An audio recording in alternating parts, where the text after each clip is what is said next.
I've gone hunting for as long as I can remember. It's one of those things that just feels natural to me, you know? Like something passed down from my dad's dad and his dad before him. So, last fall, I packed up and headed out into the woods like I've done 100 times before. Nothing special about it. The weather was perfect, just cool enough, the leaves crunching under my boots. I remember thinking how great it was that I had the whole weekend to myself. No work, no calls, just me, the woods, and whatever game I could track down. The sun was starting to dip low in the sky. It made everything feel kinda peaceful, like one of those moments you wish you could just freeze and live in for a bit. Anyway, I set up camp in this little clearing I've been to a few times before. It's off the beaten path, but that's why I liked it. No other hunters around to ruin the quiet. After setting everything up, I grabbed my rifle and went off for a little evening hunt. You never know what you might see around that time. Deer moving through, maybe a rabbit or two. The woods felt calm, like they always do, but something about that night was different. Can't really explain it, just a feeling, like there was this weird weight in the air. I didn't think much of it at first. That was until I saw him. At first I thought it was some animal moving through the trees. You get used to noticing small things when you've been hunting for as long as I have. Little flickers of movement, the sound of leaves, that sort of thing. But this wasn't like that. It was a little kid. A boy. Couldn't have been more than 8 or 9. Just running through the woods, darting between the trees like he was playing tag or something. I remember freezing up, just watching him. Where the hell did a kid come from way out here? I called out to him, "Hey, kid, what are you doing out here?" But he didn't stop, didn't even seem to hear me. Just kept running, his bare feet hitting the ground in this weird, almost rhythmic way. I don't know how to explain it, but it was like his steps didn't sound right. Too light, maybe, or too fast. My heart was pounding in my chest, and not just from the surprise of seeing a kid out here. Something about it was just wrong. I shook it off and followed after him.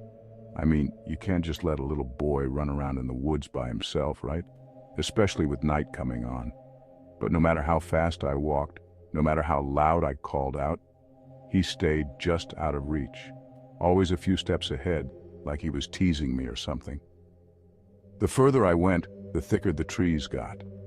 I was starting to lose my sense of direction, and I realized I'd wandered pretty far from camp. But I couldn't stop, not with that kid running around out there. And then, just like that, he was gone, disappeared between the trees. I looked around calling for him, but there was no answer, nothing. Just the sound of the wind in the leaves. I must have stood there for a good 5 minutes trying to figure out where he went. It was like he'd just vanished. My skin was crawling, but I convinced myself that I'd imagined the whole thing. Maybe I was tired or something. Yeah, that had to be it. So I turned around, figuring I'd head back to camp and call it a night. But as soon as I took a step, I heard something behind me. This tiny voice, so soft, I almost didn't catch it. "Mister," I froze. The voice was so small, so quiet, but somehow it cut through the silence of the woods like a knife.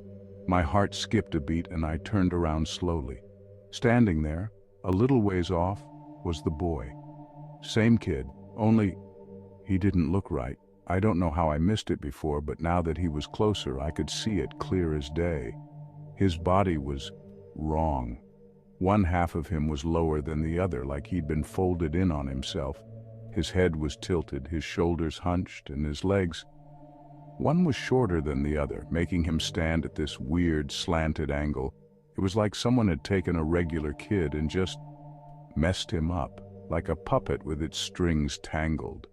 I couldn't speak, I couldn't move. I just stared at him, my mind racing to make sense of what I was seeing. "Chung," he said. And that's when I realized something else was wrong. He wasn't just calling out to me, he was saying my name. "Chang!" he said again, but this time it wasn't right. It was like he was stretching it, dragging it out in this weird, almost mocking way. I've heard my name said 1,000 different ways before, but this wasn't one of them. It sounded broken, like it didn't belong to a kid at all.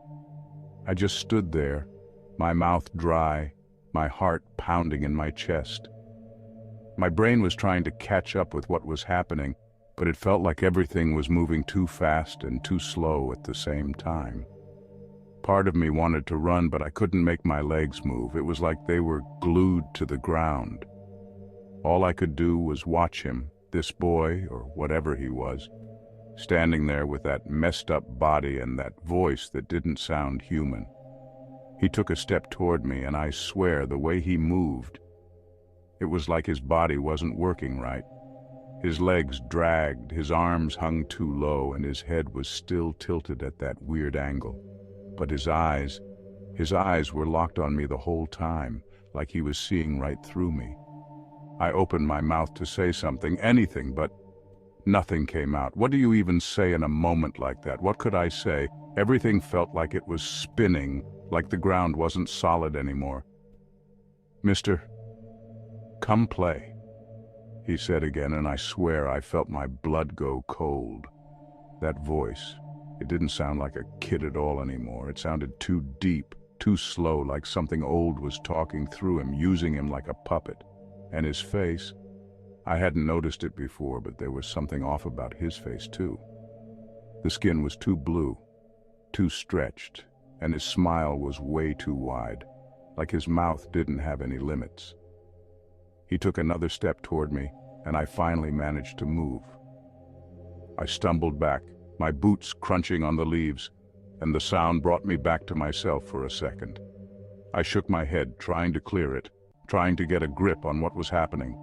I needed to get out of there. Now. I turned and started walking, fast. I didn't care about finding the trail back to camp. I just needed to put some distance between me and that kid or whatever he was. But the further I walked, the more it felt like I wasn't getting anywhere. The trees were too thick. It was like the woods had changed, closing in on me. And then I heard it again. "Mister," but this time the voice was closer, too close, like it was right behind me. I whipped around, my heart slamming in my chest.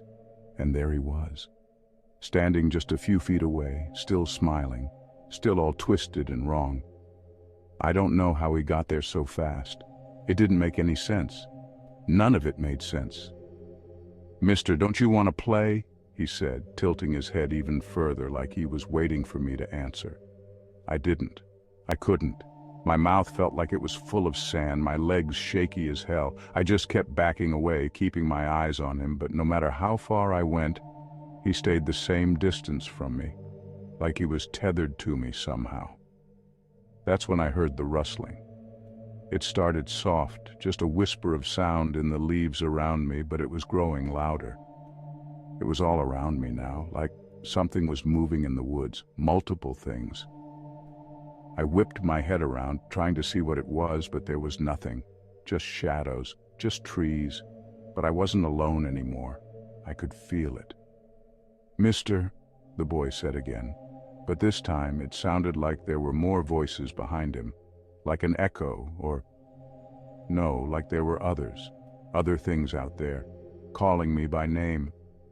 And that's when I saw them, shapes in the trees moving between the trunks. Shadows, tall and twisted. I felt my stomach drop, fear clawing up my throat. This wasn't real, it couldn't be real. But no matter how much I tried to convince myself, the shapes were still there, getting closer. I could see their eyes now, glowing faintly in the dark, just like the boys, and their smiles. God, those smiles. Too wide, too wrong. I turned and ran. I didn't care where I was going anymore. I just needed to get out. My feet pounded the ground, the branches tearing at my jacket, but I didn't stop. I couldn't stop. The whole time I could hear them behind me, rustling in the leaves, whispering my name in those awful, distorted voices. "Mister!" The further I ran, the more my body felt like it was shutting down. My lungs were burning, my legs felt like lead, but I kept going. I couldn't let them catch me. I didn't know what would happen if they did, but I knew it wouldn't be good. And then Just when I thought I couldn't run anymore, I burst through the trees and found myself in the clearing where I'd set up camp. My truck was right there, just a few feet away. I didn't waste any time. I bolted for it, fumbling with the keys, my hands shaking so bad I almost dropped them. I could still hear them behind me. The boy, the whispers, the rustling in the leaves. They were right behind me, closer than ever. "Mister?" Finally, I got the door open and threw myself inside. I slammed it shut, locked it, and just sat there, panting, staring out. My heart was pounding so loud I could hear it in my ears. For a minute I didn't move, didn't even breathe. I just sat there, waiting, listening. The rustling had stopped. The voices were gone. I turned the key in the ignition, my hands still shaking, and the engine roared to life. I didn't look back. I just hit the gas and tore out of there as fast as I could. I didn't stop driving until I was back home. Even when I made it back to my driveway, my hands wouldn't stop shaking. I don't know how long I sat there in the truck, gripping the wheel until my knuckles turned white. But I couldn't bring myself to get out. Part of me thought that if I stepped outside, I'd hear it again, that voice. It took everything in me to finally move, to unlock my door and stumble into the house. I locked the door behind me, double-checking every window and making sure no one, nothing, could get in. I don't think I slept that night. Every time I closed my eyes, I'd see that boy, all twisted and wrong, his face splitting into that awful, too-wide grin. And worse, I'd hear the whispers. I stopped hunting. I stopped going into the woods altogether. I just couldn't do it anymore. That's it for now. I hope you enjoyed these stories. If you did, check out more of my videos on the screens above or visit my channel for even more. Don't forget to subscribe for future updates. Stay safe and take care.